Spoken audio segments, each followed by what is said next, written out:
Pressure देके या pinch करके या दाब देके चिकित्सा करते हैं या मालिश करते हैं, ऐसा आपका कहना है ना?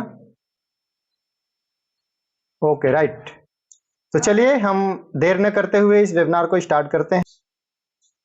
तो आपको स्क्रीन पे दिख रहा होगा सुजोक एक्यूप्रेशर, और आप लोग को एकदम इसका जो जीरो होता है जहां से शुरुआत की जाती है उसकी हम चर्चा करने वाले हैं। एक्यूप्रेशर क्या है?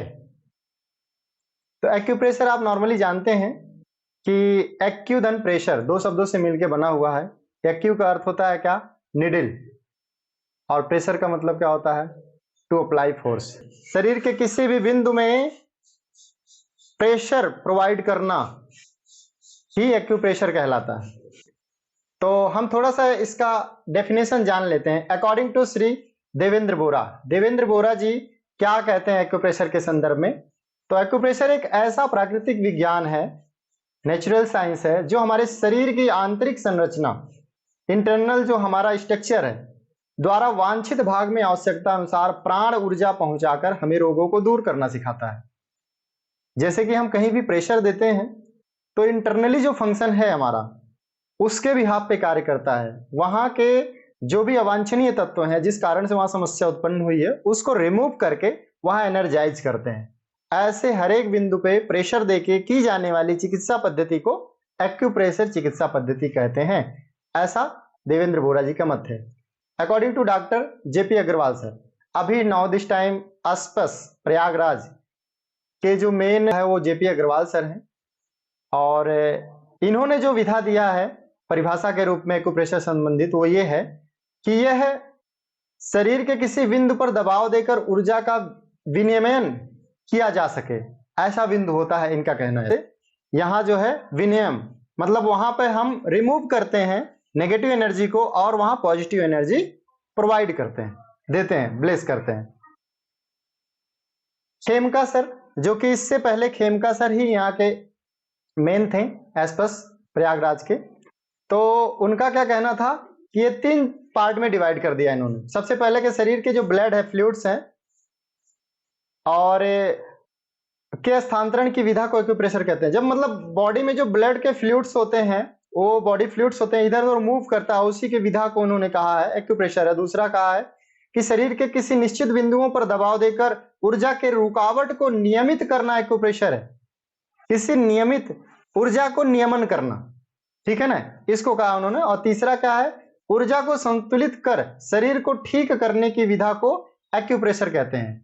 ऊर्जा को संतुलित कर, जो एनर्जी है उसको क्या करना? बैलेंस करके किसी भी बीमारी को ठीक करते हैं, दैट्स कॉल्ड एक्यूप्रेशर। आते हैं अब डेफिनेशंस, ज्यादा नहीं देखेंगे, सीधे हम आते हैं कॉन्सेप्ट पे जिस पे ये काम करता है। What is concept? कॉन्सेप्ट ये है कि समान आकार प्रकार की वस्तुओं में समान प्रकार की ऊर्जा पाई जाती है। There are so many ways to treat our disease, okay, but all treatments are working on any specific principle. जितनी भी चिकित्सा पद्धतियां हैं हमारे देश में, विदेशों में, इस संसार में, किसी न किसी सिद्धांत पे कार्य करता है। आप लोग एग्री हैं? आप सब एग्री हैं? एनीवन? Yes, okay. तो एक्यूप्रेशर भी साधारण नहीं है, यह भी एक सिद्धांत पे कार्य करता है। उस सिद्धांत का नाम जो कि आपके स्क्रीन पे दिख रहा होगा, समान आकार प्रकार की वस्तुओं में समान प्रकार की ऊर्जा पाई जाती है, ठीक है। इसी सिद्धांत पे एक्यूप्रेशर पूरा कार्य करता है। आगे देखते हैं। आप लोग को स्लाइड पे क्या दिख रहा है? आंख।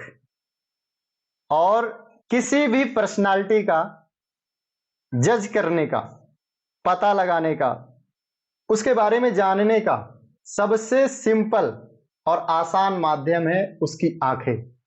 अगर आंखों के माध्यम से आप देखते हैं तो उसकी पूरी पर्सनालिटी पता चल जाती है, ठीक है। और आंखें हमारे शरीर की सारी चीजें का कहीं ना कहीं एक दृष्टा होता है, मार्गदर्शन देने वाला होता है, दिखाने वाला होता है। तो अब बताइए, समान आकार प्रकार की वस्तुओं में समान प्रकार की ऊर्जा पाई जाती है। तो आप आंखों का शेप देख लीजिए, जो इसका आकार दिख रहा है, किसकी आकार का है?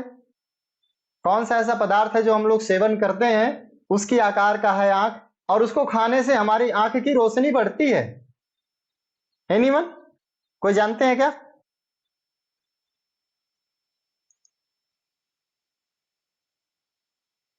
किसी?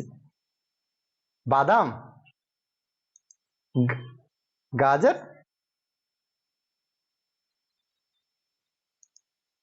नहीं नहीं नहीं, आप सही बोल रहे हो, लेकिन गाजर आंख के साइज का है क्या? आंख के आकार का है क्या?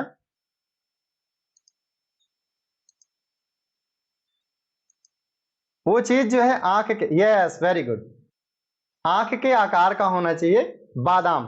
जो बादाम हम देखते हैं तो आंख के आकार का होता है। बादाम से आंखों की रोशनी पे प्रभाव पड़ता है। अगर प्रतिदिन आप बादाम का सेवन करते हैं कम से कम 2, तो आपके आंखों के लिए बहुत ज्यादा फायदेमंद है। हालांकि जो आपका कहना वो ठीक है, लेकिन यहाँ जो हम रिलेट कर रहे हैं प्रिंसिपल से उसकी बात कर रहे थे। नेक्स्ट है, अब आपको आंसर मिल जाएगा, देखिए, ठीक है। अब इसके अलावा ब्रेन, ब्रेन का बहुत इंपॉर्टेंस है आपके जीवन में, आपके शरीर में ब्रेन का बहुत ज्यादा इंपॉर्टेंस है। तो हमारे ब्रेन, दिमाग में 2 लोब होते हैं, राइट और लेफ्ट, ठीक है ना। राइट लोब हमारे बॉडी के लेफ्ट साइड को कंट्रोल करता है और लेफ्ट लोब हमारे बॉडी के राइट साइड को कंट्रोल करता है।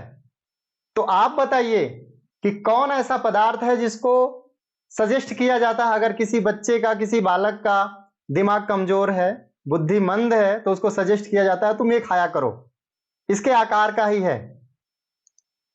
कौन सी चीज है? वेरी गुड, आप लोग जान रहे हैं, अखरोट। Very good. तो अखरोट ही है ऐसा जिसमें आप अभी देखेंगे स्ट्रक्चर, उसमें भी 2 लोब डिवाइड है, और आप कितना भी बुद्धिमानी और विवेक के साथ उसको तोड़ के अलग करके उसको बिना तोड़े निकालने का प्रयत्न करें, लेकिन वो बिना टूटे नहीं निकलता है। इतना कॉम्प्लिकेटेड उसका संरचना स्ट्रक्चर है ना। तो देख लीजिए, आप स्क्रीन पे आपको दिख रहा है कि इतना कॉम्प्लिकेटेड है कि जैसे हमारा ये ब्रेन था उसी तरह से एकदम स्ट्रक्चर है इसका। तो समान आकार प्रकार की वस्तुओं में समान प्रकार की ऊर्जा पाई जाती है। अकॉर्डिंग टू दिस कॉन्सेप्ट अखरोट खाने से हमारे दिमाग तेज होता है। नेक्स्ट है अंगूर, ग्रेप्स।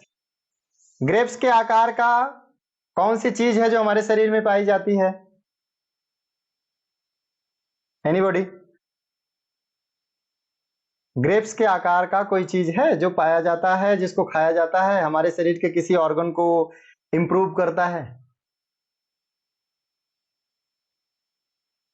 Very good, alveoli. कितने लोग एल्वेलाई के बारे में जानते हैं? Message in comment box 1।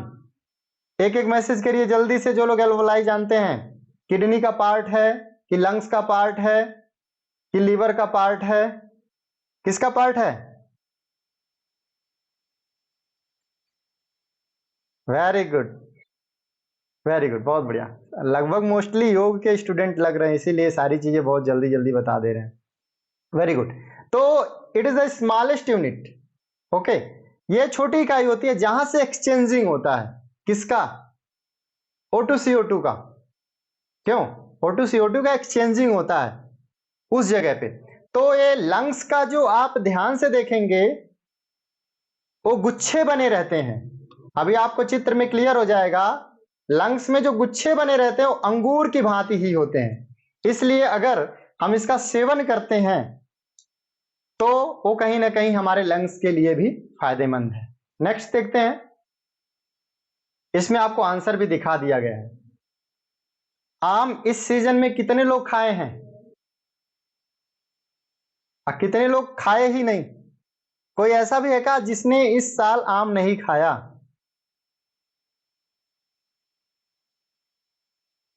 अच्छा, 2 लोग हैं जो नहीं खाए। प्रीति मंडल जी, अच्छा नहीं खाया आपने आम, चलिए कोई बात नहीं, अगली बार खा लीजिएगा जब सीजन आएगा।